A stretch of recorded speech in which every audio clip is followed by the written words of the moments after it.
I'm going to pull my good buddy Andre to come up.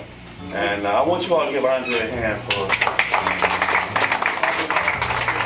So initially, what I want is to give a general overview of the incident that actually happened. What were the circumstances? What were you doing?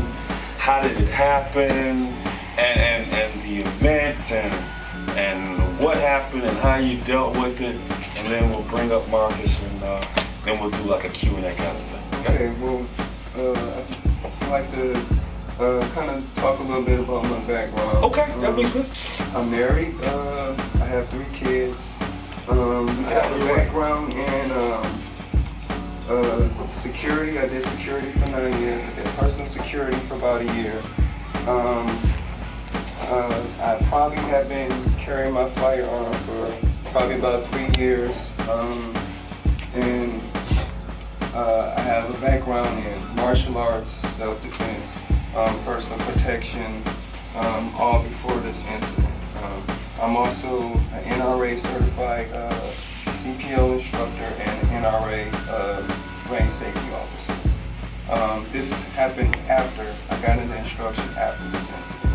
So my incident actually occurred probably 4 years ago, around December 1st, which is around Christmas holiday season, which I call knock 'em in the head season, because you go out there and they're trying to knock you in the head. And during security, most of the incidents I've actually dealt with and had occur have been around the season. So this particular night, December 1st, I happened to be going out with some co-workers of mine. 2 co-workers, they invited me out to go out that night, and I decided, I'm going to get some cash so I could go out to, I think we were going somewhere in Novi or something. So I proceeded to go to the credit union that I'm a member of and use the ATM. Now the ATM is in the vestibule in the building. And because of my security, because of my martial arts background, I'm usually pretty aware of my surroundings. So as I'm pulling to the credit union, I took the alley, I went down the alley, I surveyed the whole area, I looked in the parking lot. I looked, once I got out of the car, I went into the vestibule, no one was out there. Quiet night, dark, probably about 9:30. And as I go into the vestibule, I get out the car, nobody's out there. I get my cash, I go back to my car, which was parked in the parking lot. And I'm sitting in my car, and I'm feeling like I shouldn't be sitting in this parking lot. I'm feeling like something's wrong. And I literally did something that I don't normally do. I lowered my sense of awareness for a few seconds. Because I was meeting 2 friends and I was supposed to be meeting one friend at his house and he was supposed to drive, I'm trying to contact him and text him like, where you at? I need to meet you at your house and I don't know where you stay at, and he's not getting back to me. So I'm in my car texting, which is something I almost never do in the parking lot. And I proceeded to put my navigation system on the glass, and I'm thinking I'm getting ready to pull out of this parking lot and go somewhere where there's a little more traffic. As soon as I think that, bang, bang, bang, bang, bang, someone's knocking on the glass of my car while I'm sitting in the car. I've only been in there for about 3 minutes. I have locked the door. The car hasn't been started, and someone's banging at my window like the police with a bandana on their face. And I'm in the car like, oh crap, I know what this is. Now mind you, I was going out that night, so I'm dressed real nice, I'm looking all Miami, and got my shirt and tie and stuff on. So that particular night, I probably looked more like a victim that night.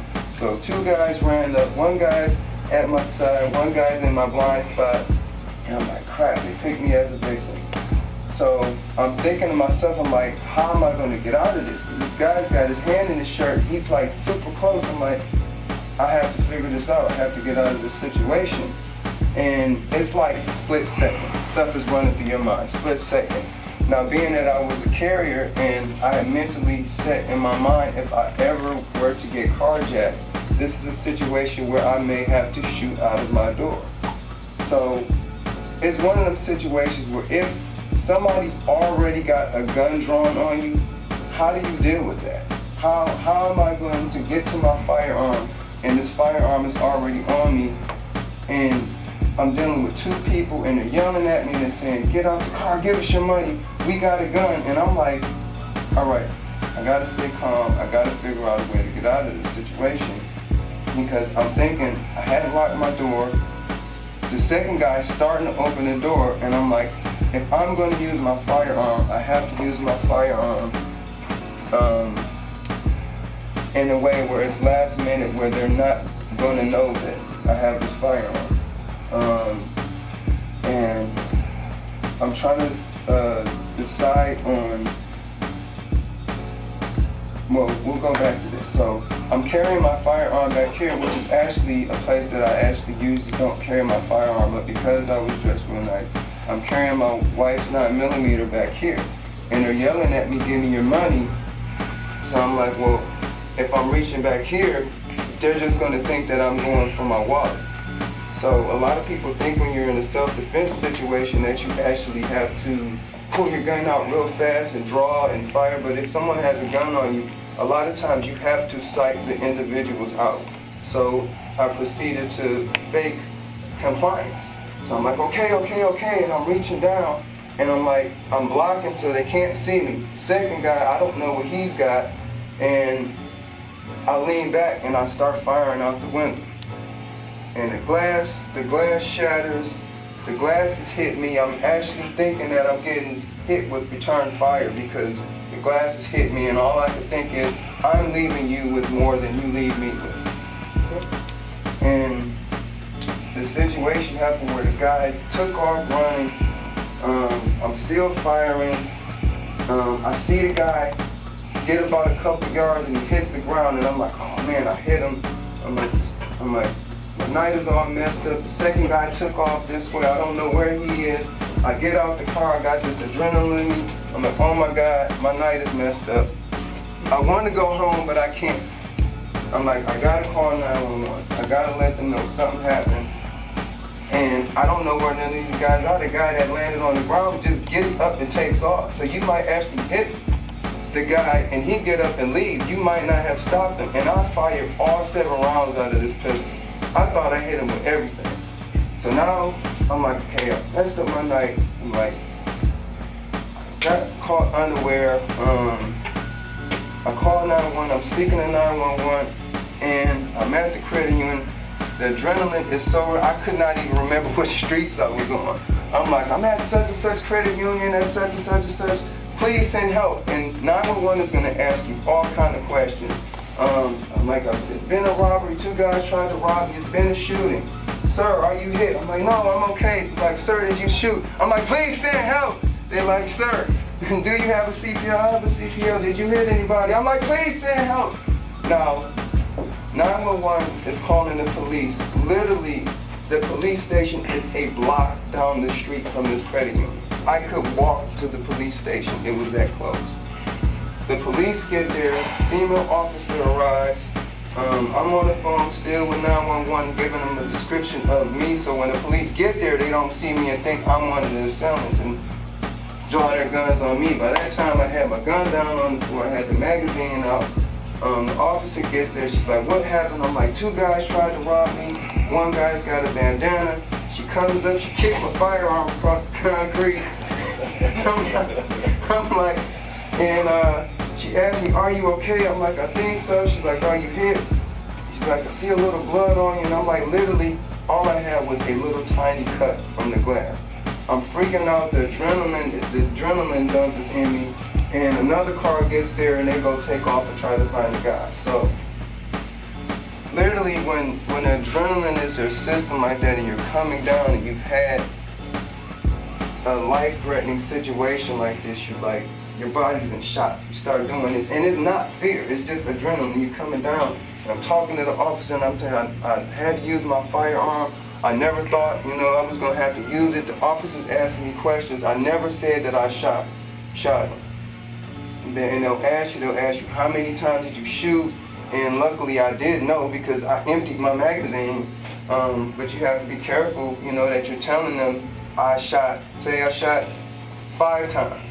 Or 2 or 3 times, and Then now they find out I shot 7 times. Now my story doesn't quite fit right with what I actually said. And they asked me, well, did he have a gun? I'm like, they said he had a gun. Did you see a gun? No, I didn't see a gun. I saw him with his hand in his shirt like this, and they're yelling at me, we got a gun. I have to assume he has a gun. And the officers understand that. The officers have to deal with that when they work. So I'm under adrenaline, I'm kind of like freaking out. I'm like, I never thought that I would ever have to use my firearm to defend myself. Even doing security, I've had some life-threatening situations, and I never thought that I would ever have to use my firearm to defend myself. And it's interesting because even when I did security for all those years, I was unarmed. I was unarmed. I dealt with every situation by verbally de-escalating it, by some way trying to get out of the situation, trying to psych my person out, the attacker out. But this was an incident where it happened so quick, it happened so abrupt, because I lowered my awareness for that brief moment and did something that I never usually do. I never do this. And it's something that it really caught me off guard. And they actually did catch the guy. I hit him twice. They said, I hit him in the hand and in the hip. So apparently I hit him non-lethal. But the interesting thing is, I fired 7 times. People say if you can't do it, with 7 you can't do it. Well, when you're in a real life situation and you're using your firearm, you never know what the scenario is. You may not have time. I don't have time to aim. I can't, with the training that I do have, I can't say I've ever trained to fire sitting in the car sideways like this. There's no way to aim. I can't do this. So that's a scenario that I never thought that I would have to do. And as close as the gentleman was, I swear, I hit him with everything. I hit him twice. So now I'm freaking out, They've left. I'm out there by myself. I'm on the phone with 911, please send help. And I'm thinking, wow, if they come back, I have no more ammo. I have no other way to defend myself. So learning from that incident now, when I do carry, I carry extra mag just because of that. Because there may be a scenario where you come into contact with criminals that they might just, look, we coming back. I don't know if the second guy was armed. I never saw the second guy. And my incident, I tell my incident because it was a learning experience for me. It is a teachable moment. I teach other people. I tell them, you never know what's going to happen in this type of situation. You can't mentally prepare for it totally, but the biggest thing I got from it is you have to have the proper mindset. You have to have a mindset that when you go out, that there's a possibility that something can happen. You have to, it's not paranoia, but you have to walk throughout your day thinking, well, if something was to happen, how would it happen? And play it out in your mind. And because I'm so used to playing those things out in my mind, it mentally prepared me to react instead of freeze. Because when the adrenaline hits you, you have fight, flight, or freeze. And I decided to fight that day. I had that personality like, I have to fight. If you're gonna take my life, I'm gonna fight to keep it. Because I looked at the scenario like this. If they pull me out and they find out I have a firearm on me, they can still shoot me and rob me. They can shoot me and rob me now. So I had to come up with, my only way out was to use my firearm at the last minute to protect myself. And it's very surreal, very, how it plays, you're under adrenaline, you're kind of like, your mind will start to, fill in what happened, in the story or whatever, and I wind up having to go to the police station that night and fill out an actual incident report. Normally we teach you, not to actually speak to the police officers or whatever, but because of my security background and writing incidents and stuff like that, I straight to the point, no making anything up. This is what happened. This is what they said. My situation actually worked out for me where I didn't have any legal issues. or ramifications because it was so cut and dry. The police officers were cool. They got there and they were like, basically, they picked the wrong person that night. The police officers told me that. And I get to the station, which is right up the block. Yeah, you want any water, you know, anything? It's like, turn the TV on, there's some crime show. I'm like, no, turn that off. I'm like, I don't even want to deal with this right now. I mean, and the sound of firing a firearm in your car, you can't hear out of one ear, so you're a little disoriented, and it's so much sensory information that you get, and you have to stay calm. It is a really surreal thing to ever have to use your firearm. I never thought I would ever have to. And I tell people, I'm like, I'm not proud of this. I went through it, but I am glad that it was me. Because it's a credit union that my wife had went to earlier that day, my son had went to earlier that day. It could have been a woman. It could have been some woman that was there that these two gentlemen might have raped and killed that night, along with Rob. So it happened to me. I was able to stop this incident because I chose to protect myself. And the guy that they did catch, he got sentenced to attempted armed robbery. I can't remember exactly how much time he got. He never ratted the other guy out. They never caught the other guy.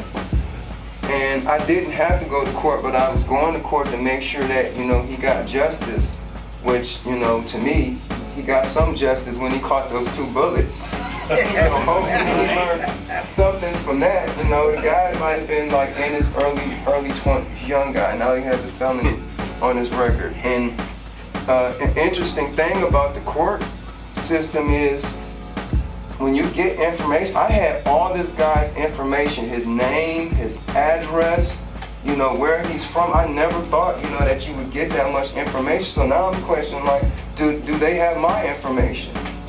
You know, you don't know. You know what I'm saying? So now you have a situation where you don't know if they're going to retaliate. You know, it's one of the things it's not nice. It's not a nice thing to ever have to use your firearm to protect yourself. I hear people all the time, oh, I wish somebody would. No, you don't. You don't. And I'm actually glad I didn't take his life. It was not by the lack of trying, but that's also something that I would have to deal with. If I took this young man's life, now I have to deal with that for the rest of my life. That I took this man's life. And this incident, because I've dealt with so many different situations, it wasn't scary to me at the time. A couple days went by, and when it got real for me and it really got scary is when I thought of my daughter's faces, my 10-year-old, my 7-year-old, and I saw their faces of how they would look if something were to happen to me. And that's when the fear struck and hit my heart, and it was so real to me. And that's something that I don't wish on anybody. Hopefully, whatever I said today, hopefully you take something from that. Hopefully you understand that the importance of your mindset in a situation like this. It's even more important than having a firearm. Your mindset is what's going to save you more than your firearm will. That was powerful. Give him a hand.